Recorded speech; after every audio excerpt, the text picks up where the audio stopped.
Good evening. My name is John Sherman. I'm the Dean of the Bush School of Government and Public Service, and I'd like to welcome you to our wonderful event this evening. I've been in the job about a month, so this is my first job welcoming to something like this, so it's great to have you here.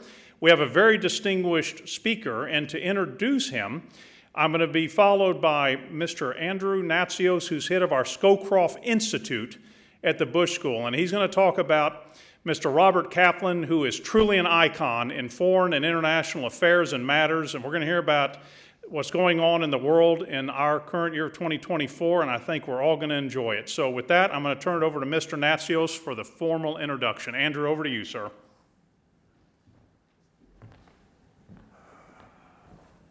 Good evening and welcome to our special event this evening. I'm Andrew Natsios, the director of the Scowcroft Institute of International Affairs. Thank you, Dean Sherman. I would like to introduce my friend, Robert Kaplan, who is the Robert Strauss Hoope Chair in Geopolitics at the Foreign Policy Research Institute. I'm sure most of you have heard of Mr. Kaplan, who's written 22 books. I can't imagine writing 22 books. That's not easy to do. Among those are The Loom of Time, The Tragic Mind, The Adriatic, more recent book, The Good American, which is about the life of Robert Gersony, and Bob Gersony was here to speak last semester, as a matter of fact. And I assigned that book to my class on famines and war. He also wrote a book called The Revenge of Geography, Asia's Cauldron, The Coming Anarchy. That book was published in the 1990s when he was the editor of the Atlantic Monthly and became very influential in Washington. It directed the CIA, the State Department, DOD, AID, and the Congress. It had more influence than almost any book in the 1990s. And his earlier book about the Bosnian Civil War is called Balkan Ghosts. For 3 decades, he reported on foreign affairs for the Atlantic, as I mentioned. He was a member of the Pentagon's Defense Policy Board and the U.S. Navy's executive panel. Foreign Policy magazine twice named him one of the world's top global thinkers, top 100 global thinkers. Now, if you have questions, the Bush ambassadors are going to pass cards out. Please write the questions on the card, pass them to the end of the aisle, and the Bush ambassadors will pick them up and give them to me, and I'll go through them. We'll try to get through as many questions as we can. Please, for those who are Zoom participants, keep your mics and videos off as this discussion is being recorded, and please turn off your cell phones. It's my pleasure to introduce Robert Kaplan.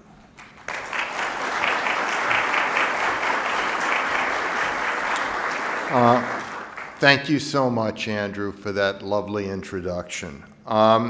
Let me get started because I have a lot of ground to cover here.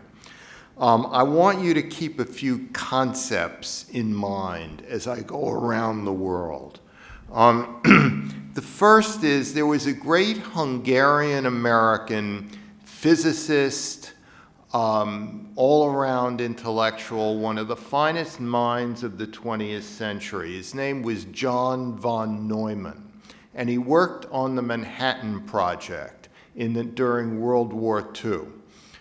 And von Neumann had a concept.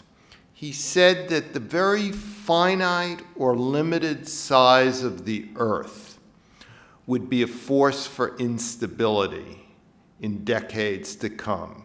In other words, the Earth was not getting any bigger, but technology would increasingly make smaller the Earth in practical human terms. In other words, technology would shrink geography, and that would be a force for instability because we would all be stuck with each other, so to speak, in the sense that a crisis in one part of the world could ricochet and interact with a crisis in another part of the world much more easily than in the past, and that this process was relentless. And he said it's an easy change to miss because it happens so gradually over time. So keep that concept in mind. The other thing is a statement that was wrongly attributed to Vladimir Lenin, but which is fascinating in its own right.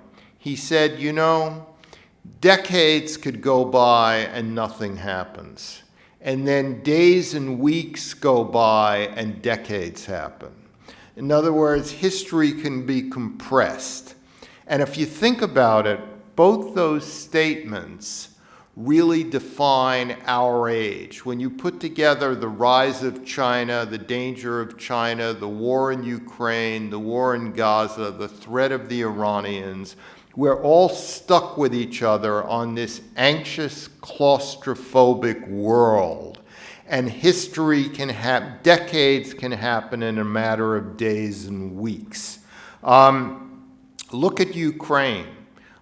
For years and years, the Russians indicated their uncomfortability with Ukraine eventually joining NATO or becoming a democracy, and nothing much was happening. It was like this for years and years and years.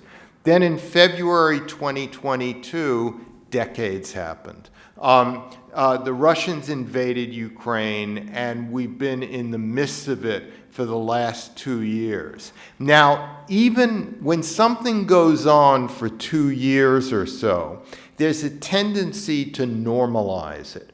I guess it drifts down. It's no longer at the top of the front page. It's in the middle or the bottom of the front page, because there's no novelty value anymore. Hundreds could be killed every day, but when there's no novelty value, it gets less attention in the news.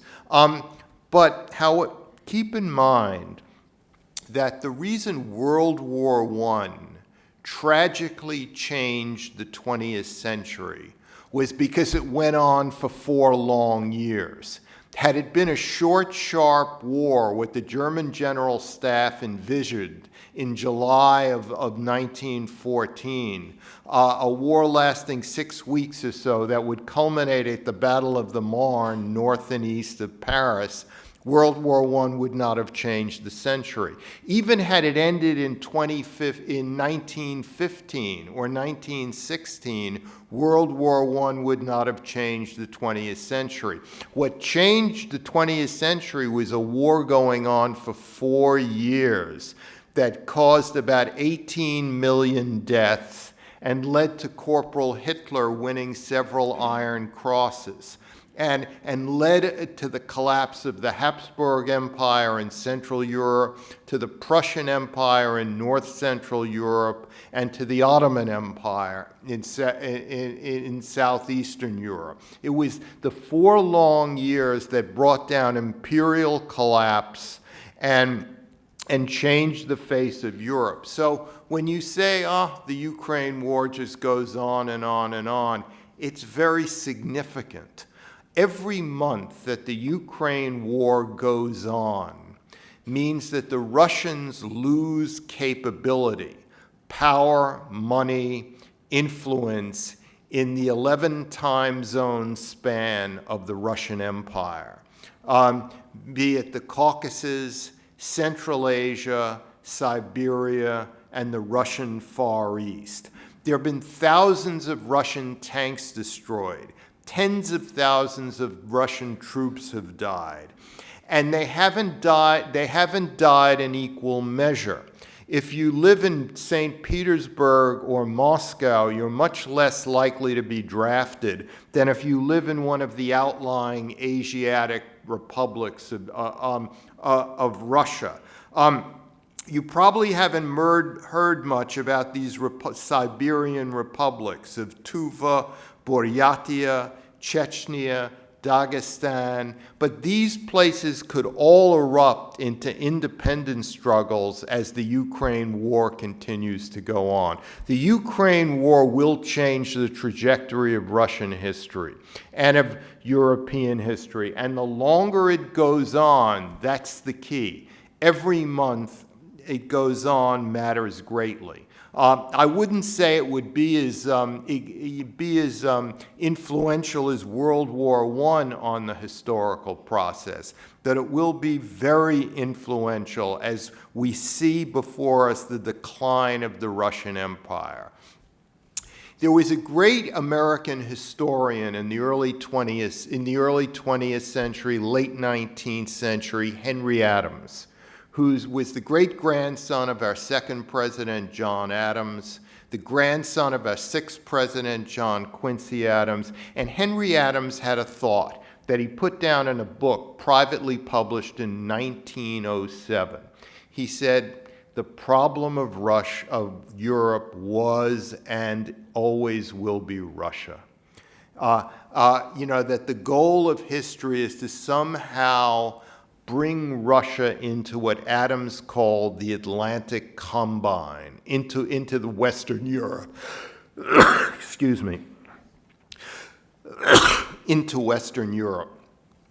That Russia was just too big, too Asiatic, too underdeveloped to ever fit into the group of tidy democracies like Central and Western Europe.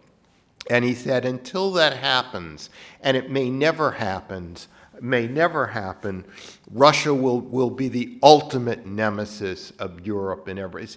Well, look, World War I on the Eastern Front, in the Battle of Tannenberg in what is today Poland, changed history, because it led to a Russian collapse, which brought on the Russian Revolution and changed the trajectory of the 20th century. World War II, as we know, the Eastern Front was the bloodiest, that while we supplied the money and the technology, the Russians paid the blood price for defeating the Nazis. The Russians lost 20, 30 million people in World War II. We lost 600,000. Think of that. And as a result of that, Russia got half of the European continent, the eastern half.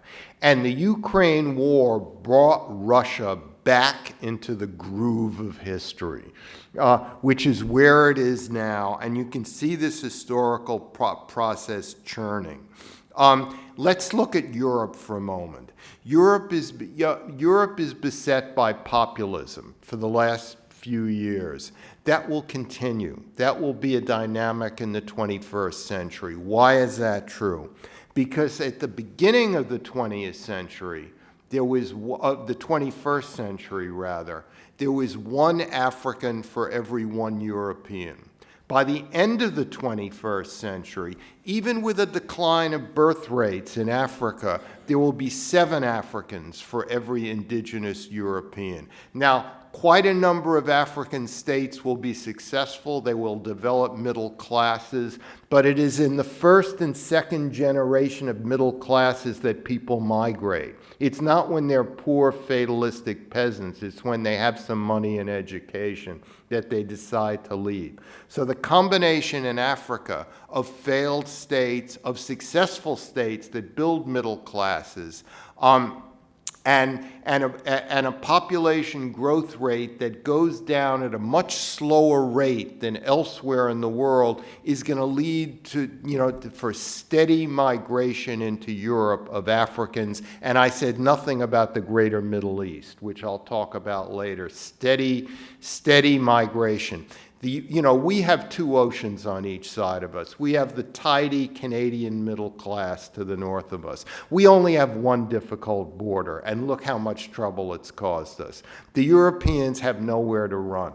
The Mediterranean is a connector. It's not a divider. Europe is in the fight zone. It's really on top of things.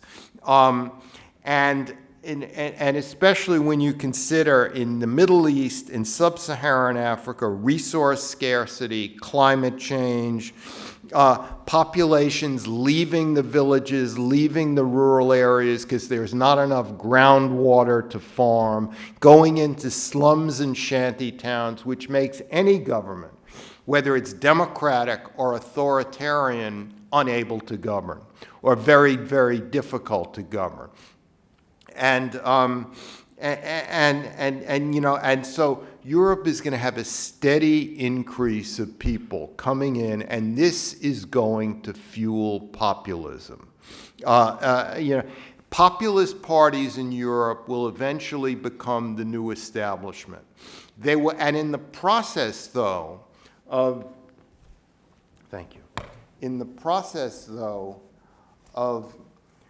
joining governments,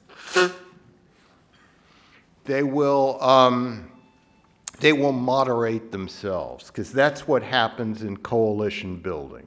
So the old center-right in Europe is dead, it's dying. There's a new, harder populist right, and that, in the process, as I said, of coalition building, that populist right will take power and moderate to some extent and become the new establishment, because the main issue is going to continue to be migration. Also, another thing I didn't say about the developing world, about the Middle East, Africa, it's urbanizing rapidly. And it's urbanizing because, as I said, resource scarcity and climate change, less and less groundwater. It's harder and harder to farm. More people go into the cities. Governments cannot cope. And if you think about it, urban populations are harder to govern than rural populations, because urban populations require infrastructure, electric street lights, garbage collection, electricity, policing, all kinds of things that are not as required as much in the rural areas. Africa and the Middle East are going to generate more and more migrants, and they'll be heading for Europe, because that's the closest place. All right, remember what I said earlier. I talked about how weeks can go by and decades can happen. Well, we saw an example of that in the Middle East on October 7th, 2023. We all know about that. What happened? What happened was, for about 6 or 7 years, actually for a decade or so, the Israelis had problems with Gaza, and they went in every few years, the military, and they mowed the lawn, meaning they killed a whole bunch of people, they captured people, they eradicated terrorist cells, and they said problem solved, until it builds up again in 6 long years, or 8 years. So they thought, this is the solution. This is what we do. All the conservative Sunni Arab regimes, Saudi Arabia, the Gulf countries, some of the North African regimes, thought this is fine. We can establish normal relations with Israel, because the Palestinian issue is under control. And by the way, our existential threat is Iran. And because Iran is our existential threat, a non-Arab Persian society, and we can rely on the Americans less and less for coherent leadership, no matter who is the American president, we need to acquire, like a business acquisition, we need to acquire Israeli cyber capabilities, Israeli intelligence, Israeli warfare capabilities, because this is what we do, and we can't depend on the Americans as much, and we see Iran, Greater Persia, as the enemy. So everyone was in this groove, that nothing happens, that Israel could actually normalize and establish diplomatic relations with Arab countries, and the Palestinian problem would be the crisis that never shows up, that all the elites talk about, but nothing actually happens. Again, decades go on, nothing happens. October 7th, decades started to happen, essentially, because that paradigm, was proven to be wrong. Because the main motive for October 7th was to make it impossible for Saudi Arabia to establish diplomatic relations with Israel. It was a very extreme act, but it had a logic behind it, essentially. So that's where we are now. We're in a world, and we say, when will it end? When will there be a peace process, a peace treaty? I would argue that there may never be. Here's what I would argue, a number of things. First of all, what about an independent Palestinian state? Well, Gaza was an independent Palestinian state. The Israeli army and every Israeli settler left Gaza lock, stock, and barrel in 2005. 0 Israelis there. And even better, the Israelis let tens of thousands of Gazans into Israel proper on a daily basis to work, earn hard currency through the Israeli shekel, and go back at night. And they also allowed the Palestinians to receive aid from Qatar. So for essentially from 2005 to last year, Gaza was virtually independent. Imagine what Lee Kuan Yew could have done with Gaza. Who created Singapore from a malarial hellhole into the place people more desire to live in than any other place on earth. He would have built up the ports. He would have developed trade, tourist facilities. Hamas built tunnels. That's what they did with all the aid. So the idea of there's some mythical independent state that's going to solve problems, that was tried for 20 years. On the other hand, if you look at a map of the West Bank, you see these big, fat ink blocks of Jewish settlements that have become facts on the ground. That would be very, very difficult for any Israeli government in its convoluted democratic system to negotiate away. Meanwhile, the West Bank becomes more radicalized. The problem with the West Bank for quite a long time was not that it had a dictator, but that it did not have a dictator.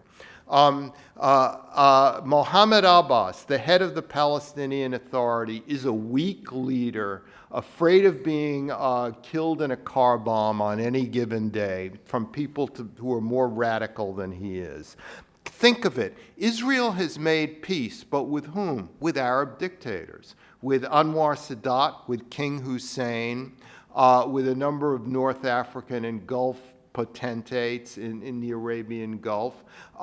People who had total power, and anyone who disagreed with them was either fired or killed. Or in King Hussein's case, they were paid off with great jobs where they could make a lot of money and left government, essentially. Only dictators in the Arab world ever made peace. And that was because making peace involves risks, great risks. And Sadat took a risk and was killed for it. And taking risks is not what weak politicians in fledgling democracies do. So there's no contradiction there. We keep reading all this in the media. The Arab world needs democracy. If you had weak democracies throughout the Middle East, that would even make it even further, even a more remote chance that there would ever be peace. These are all unpleasant thoughts that I'm giving you, but it's really where the world is. All right. I think the present cycle of violence in the Middle East, here's what I think will happen. At some point, and we may be very close to it, the Israelis will run out of targets. They'll just run it, because that's what happens in war. You have fewer and fewer targets. And then, as long as there's nobody to attack, well, then you want the diplomatic credit for making peace. So, you could say, yes, now we're ready to make concessions, and you Americans should be very grateful for it. It's actually because they've run out of targets. We're close to that point now. And another thing is that as The current cycle, though, will continue. There will be no peace, as I said. There will be just ceasefires. Because remember, war is a natural condition in human history. Peace is an interregnum between wars, essentially. And they say, well, you'll say, well, can anything really big happen in the Middle East that could change this cycle, move it into another cycle of history? And I would say, yes, something that's staring us in the face, but which requires a lot of imagination to consider. It's the collapse of the regime in Iran, which I see as something that will actually happen sometime over the next half decade or a little bit further. Remember, when the Shah of Iran was in power, it was impossible to imagine anything replacing him. Yes, there were a lot of intelligence reports saying, the Shah is not liked, he's unpopular. There's a lot of disturbances in Iran. There's a clerical faction against him. People just shoot it away because they couldn't imagine it. It's not enough to be an analyst. You have to be able to imagine change, to tactilely imagine it. So then we got a clerical regime. The Shah was toppled. His cabinet ministers were executed. They fled. And the clerical regime has been in power now for 45 years almost. So it's become impossible for people to imagine an Iran beyond the clerical regime. But what I'm asking you to do is use your imagination, to imagine it, because at some point there will be a successor regime. This is the kind of thing that happens. The regime at the moment was called by a policy analyst in Washington, Karim Sajipur. He said, the Iranian regime is like a bunch of North Koreans who happen to govern a country of South Koreans. About 80, 90% of the population hates the regime. Because what has the regime done for Iranians? It's ended the middle class. It's destroyed the middle class. And it's brought war and all sorts of deprivations and poverty. The regime is very unpopular. So the reason it survives is a lot of unpopular regimes survive because somebody has to be willing to pull a trigger and die for it, essentially. So regimes can just go on, even if they're very unpopular.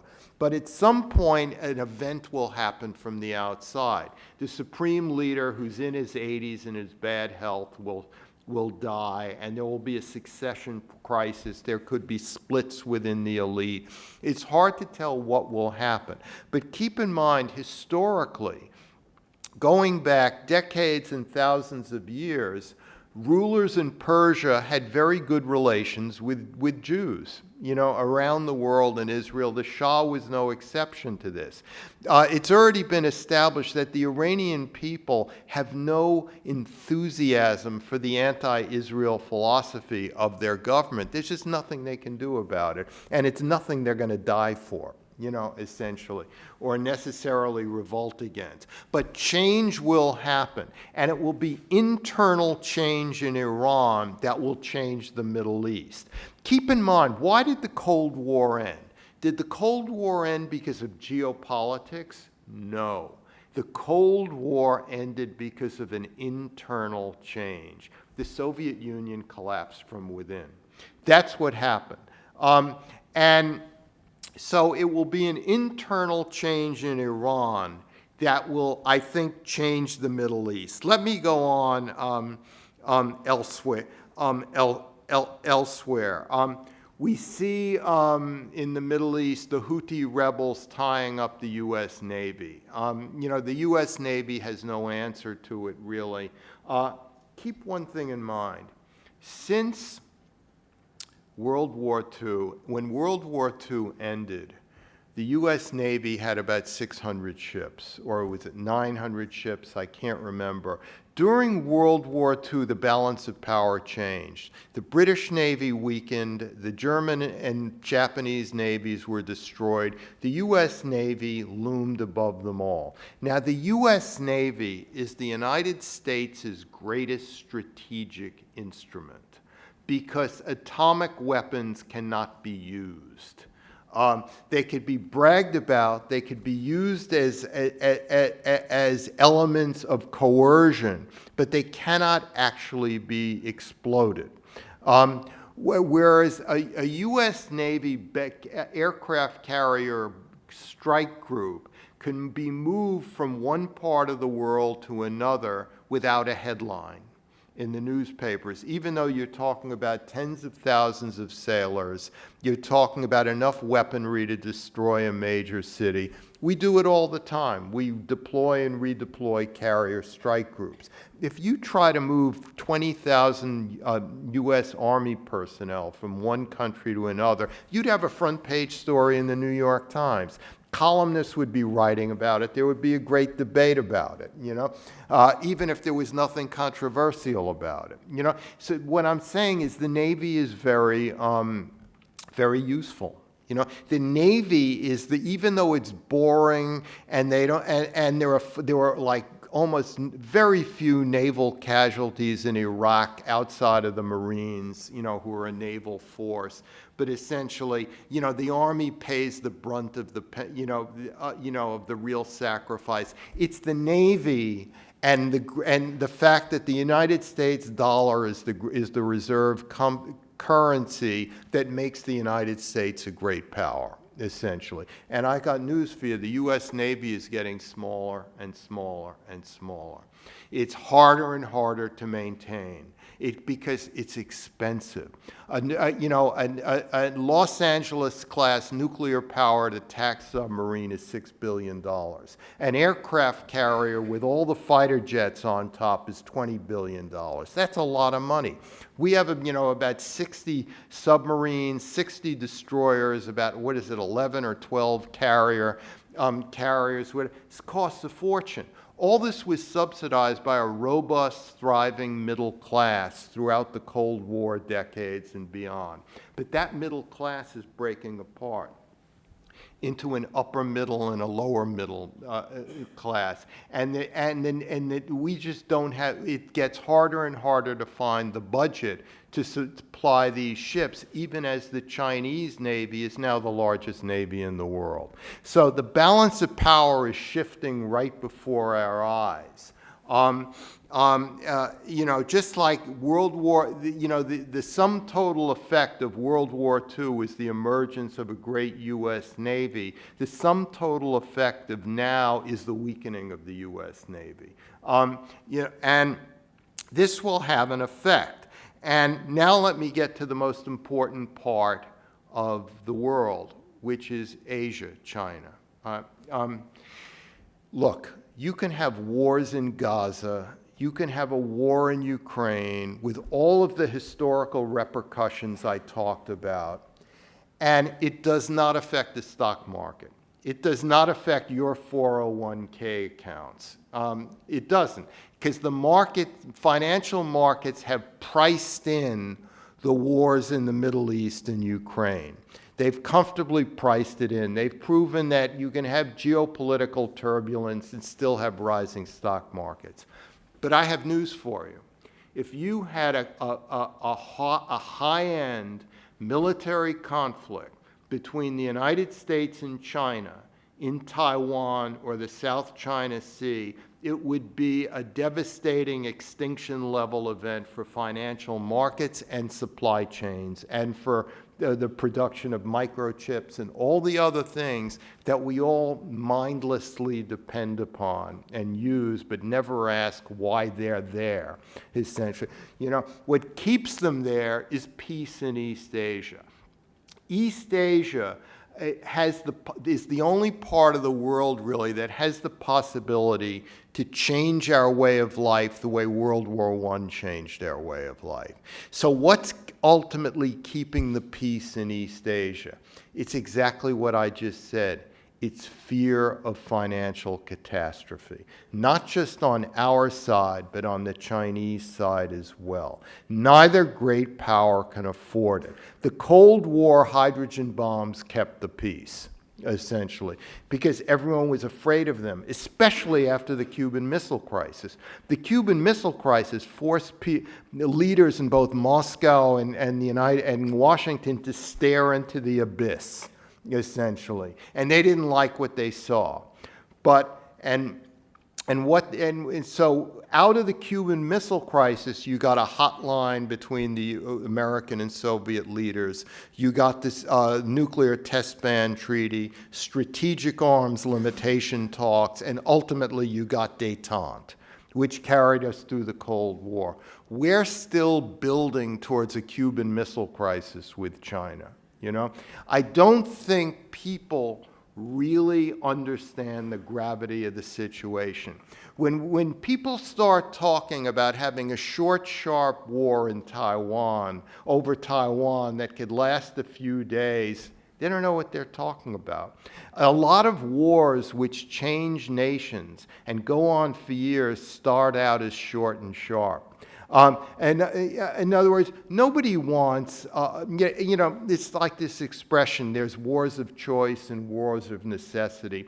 Nobody goes into a war of choice. They imagine it as a war of necessity. And only from hindsight can they call it a war of choice or something. East Asia is really the key. The Biden administration has tried to take pressure off the United States by orchestrating a dramatic improvement of diplomatic relations between South Korea and Japan so that both countries could work together to focus against China. Focus against China was in no communique. They would deny it all the time, but that's what it's really about. We're collaborating with Great Britain to sell nuclear-powered submarines and its technology to Australia. Again, we've established the Quad, a group of 4 democracies, Japan, India, Australia, the United States, erecting a kind of lattice work of alliances to stably balance against Chinese power. And this is where we are now. And finally, I'll say 2 things. First is, all the great powers are weakening. Russia is weakening, obviously. Every month the Ukraine war goes on, the Russian Empire weakens. China is weakening through Xi Jinping's hardline Leninist regime, which is putting hardline communists into positions where they make very subtle financial choices in the financial system, of which they're incapable of making. So that money is fleeing China. There's more and more chance of a serious recession or whatever. It's going to become harder and harder to rule China, especially under this current regime. And we are weakening in a much more subtle way because of our political divisions, regardless of the outcome of this election. People say, the American democracy is so great. We have states as diverse as Texas and Montana and Massachusetts, and we all get along.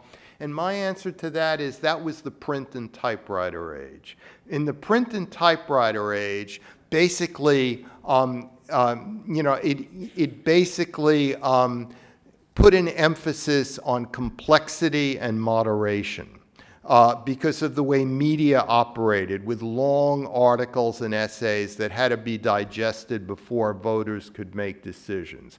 But in the cyber digital age, whereas the print and typewriter age favored moderation, the cyber digital age, I'm afraid, favors extremism and impulsive decisions and thinking. And it favors the extremes of both parties. We see this in Congress where both parties have moved towards the extremes. We see it in the media. We see it in a lot of places. So we'll see how well American democracy fares in this new age of technology. And just to close off, I would say, to bring you back to what I said earlier, it's not enough to analyze the situation. You have to be able to use your imagination. Tolstoy in War and Peace had a character towards the end of the book, Count Raspatchin, who analyzed the fact that Moscow could be destroyed by Napoleon and the city could burn down and be deserted. But he couldn't imagine it actually happening. So when it actually did happen, he was as lost as anybody else. So that's what I'm saying. Use your imagination in terms of a number of the things I said, a change in regime in Iran, about about the real danger we're facing with China. That keeping the peace is a very hard-fought enterprise, and the fact that there is no obvious solution in the greater Middle East for the time being. And I'll stop here. Thank you very much for your time.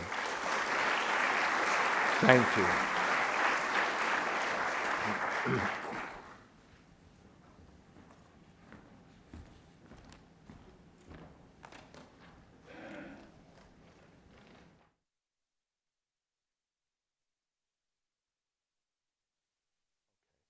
So how much of this is...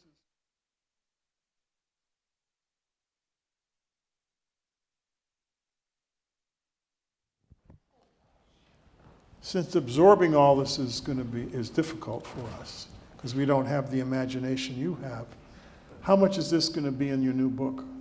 My new book that's out in January, quite a bit of it. Okay. Yeah. So we're getting a early prediction of what's going to be in the book. Okay, good. Let me ask a few questions. Not to argue with you at all, but just to ask. Yeah. The Chinese are building an army, a navy, the largest navy in the world, much larger than ours. However, their ships are not blue water ships. They can't go more than 300 or 400 miles from their coast. They're trying to build, like the British Empire, stations around the world, ports. They're taking over port facilities, but they haven't done that yet. And there are some naval experts who say it will take 20 or 30 more years to do that. How would you answer that? I disagree. First of all, they're building more and more nuclear-powered submarines. What nuclear power does for submarines is it enables the submarines to stay out at sea as long as the food supply lasts. And they put food under the floorboards. They actually hang it from the rooftops, so it's cluttered with food. And the time is usually about 6 weeks. I've been embedded on U.S. Navy nuclear submarines. So it's all about how much food you can carry. Because everyone could be taking hot showers at the same time, and it doesn't matter. That's the beauty of nuclear power, essentially. And a nuclear-powered sub is really a tea kettle that never stops boiling. In other words, the reactor makes hot water, and from that, everything else kind of develops. The Chinese are going in this direction in a big way. Also, the Chinese realize that what has made the American military as great as it is not the officer corps, it's the non-commissioned officer corps. It's the NCOs who give it the basic flavor, culture, discipline, etc. And so because we have been a middle-class democracy, our NCOs have often gone to college, they're well-educated, they're well-spoken, they're very impressive people. Well, the Chinese are going in this direction. They put in a lot of money toward developing an NCO corps in their Navy. Navy. Yeah. In other words, they're great students of warfare. They studied intensely our intervention in the Balkans. They studied intensely the first Gulf War, everything that went right. They studied intensely the second Gulf War, everything that went wrong. And they're not afraid to copy when they see things, and they know it's about nuclear power and NCOs. It's very interesting. You mentioned the Quad, Australia, United States, Japan, and India. And Japan and India, Japan and Australia, United States are stable in terms of their foreign policy. But India, I don't want to say they're playing games, but they're cultivating Russia. They're even trying to make up with China now, who is a clear threat to them in terms of their border. Yeah. Is that a stable? Yeah, I interviewed Narendra Modi when he was still the state minister of Gujarat in 2008. And I never met a man as charismatic as a leader. I've met several American presidents, none come up to the charisma of Modi. And Modi is really the first Indian leader since independence who thinks geopolitically in a classic sense. He thinks like Lord Curzon in 1905. So he wants to balance, he needs the US Navy in the Indian Ocean to balance against China.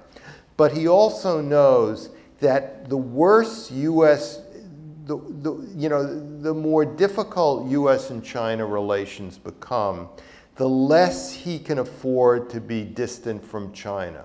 Because if there were ever a military clash between the US and China, India could not afford to get involved, essentially.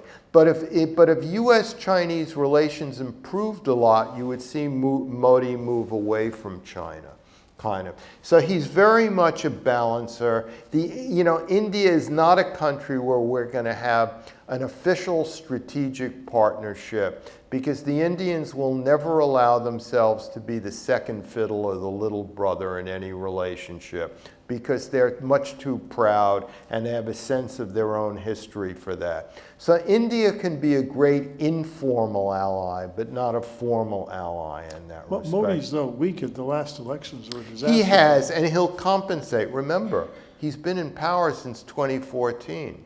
He's been in power a decade. I mean, that is a long time. In a democracy, if you've been in power for a decade and you win the next election, but you're just weakened, that's not such a bad result. He is a really formidable, he's an historic figure.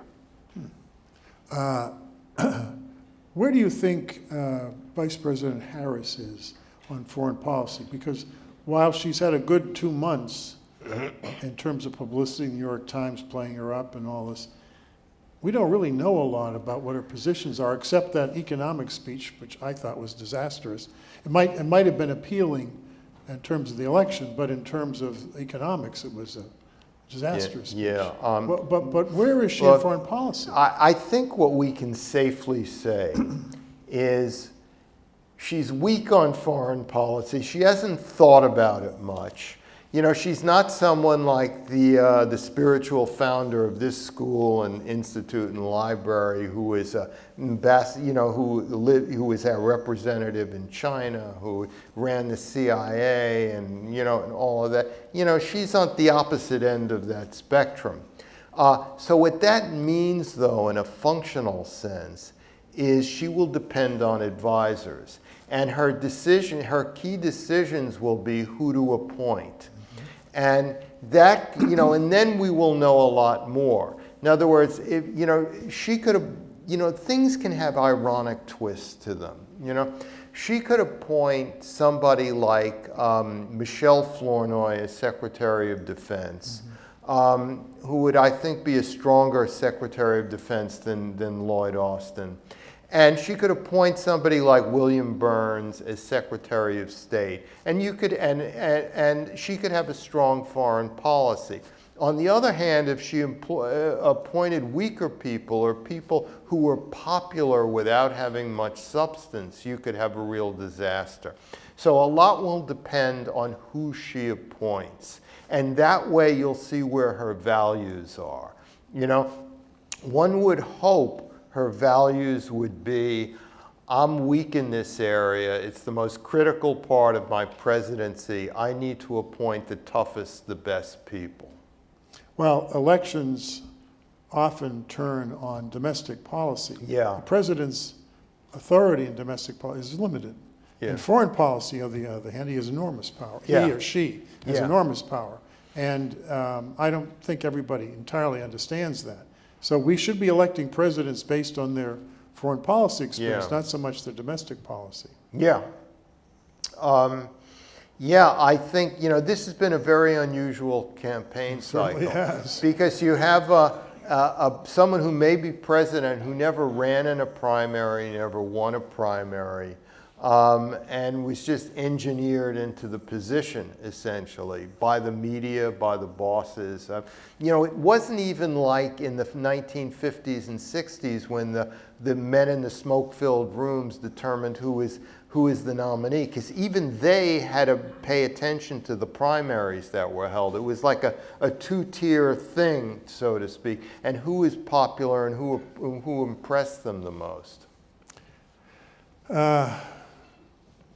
There's a book by Nelson Polsby, one of the great political scientists of the last generation. He was a qualitative, not a quantitative political scientist.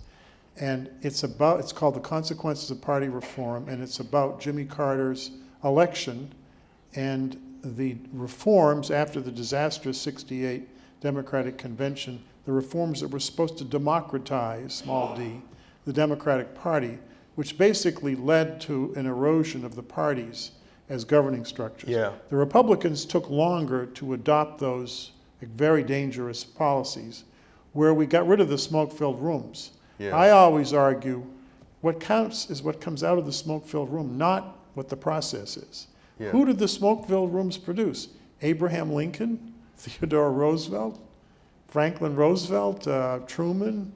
They were Eisenhower. They were historic figures. Yeah. But since we went through the reforms, there's been a steady deterioration of the quality of the, Yeah. other than George H.W. Bush, Yeah. who was elected really under the old system, Yeah. along with Ronald Reagan. I would put it this way. James Madison, in the Federalist Papers, did not want a democracy. He wanted a republic. The distinction was that a republic was a very limited democracy where people would get to vote every 4 years, but actually the elites would determine things. Because they were afraid of mass upheaval. They were afraid of chaos. They were afraid of Oliver Cromwell coming to the United States. They had seen British popular revolutions and it was fresh in their minds and they didn't like it. We essentially had a republic until the primary system came into being. Yes. The primary system ended the republic and made us a very undisciplined mass democracy. You would have had different candidates in the last few election cycles if the smoke-filled room still operated. But they couldn't have operated because the media changed. And so that played an effect. The smoke-filled rooms would have nominated Jeb Bush, Yes. That's what would have happened in the smoke-filled rooms. And the media would have gone along with it. Read what Madison wrote in the various federal papers. He was very afraid of crowds, of mass opinion. He didn't feel any population was disciplined enough to really govern. It was give them a choice every few years, but otherwise let elites govern. And Hamilton was of the same mind. Up until now, China has succeeded in dealing with their internal problems using their technocracy, their scholar gentry, if you want to use a term from the imperial period. But what's happened now is many of those people are in jail because they either couldn't be trusted by Xi Jinping, and he's created a one-man dictatorship, really, Yeah. which centralizes all power in Beijing, where he makes the decisions. And the risk of that is that he makes mistakes, and he's already making them now. He seems paralyzed in terms of what to do about the economy. There are three trends now that they cannot reverse the demographic decline. There's nothing. Nick Eberstadt makes a very compelling argument that the demography may drive a lot of what's going on in China. They're trying now to get people to have more children, because some of the projections are that China will go from 1.4 billion to 800 million people before the end of the century. Russia will go. I argue this is driving their expansion into Ukraine and other countries eventually. Their population is expected to decline from 142 million people to 70 million within 50 years. Even as the Muslim birth rate declines at a much slower rate than the Orthodox Christian Russian birth rate. Exactly. So the question is there a risk of collapse in China? Is there a risk of, I think Cuba's in the risk, a serious risk right now of collapse. Their economy is a wreck, as is Venezuela's. Yeah. I asked this question to a China expert I really respect and admire just 3 days ago. Here's how I put it. Thank you. I said, look, China had a kind of warlord regime under Chiang Kai-shek. Then it had an anarchic revolutionary regime under Mao Zedong. Then it had like a liberalizing Mandarinate under Deng Xiaoping and Jiang Zemin and Hu Jintao. And now it has a Leninist autocrat, under Xi. Yes. I said, can't China change again?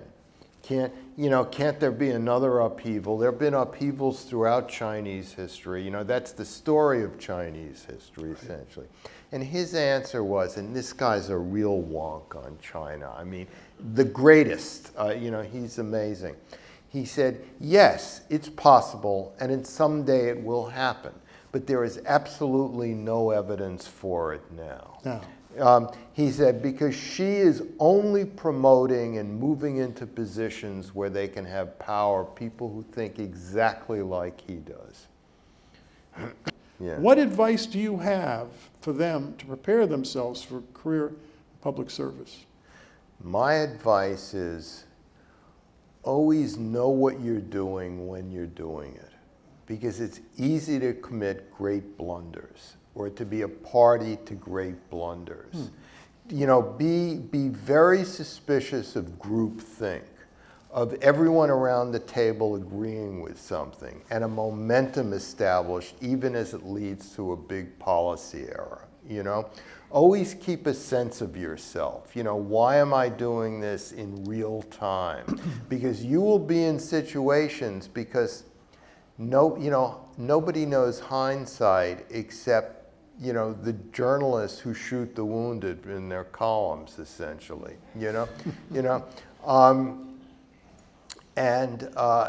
So you never know what the outcome is, and do not think at all about.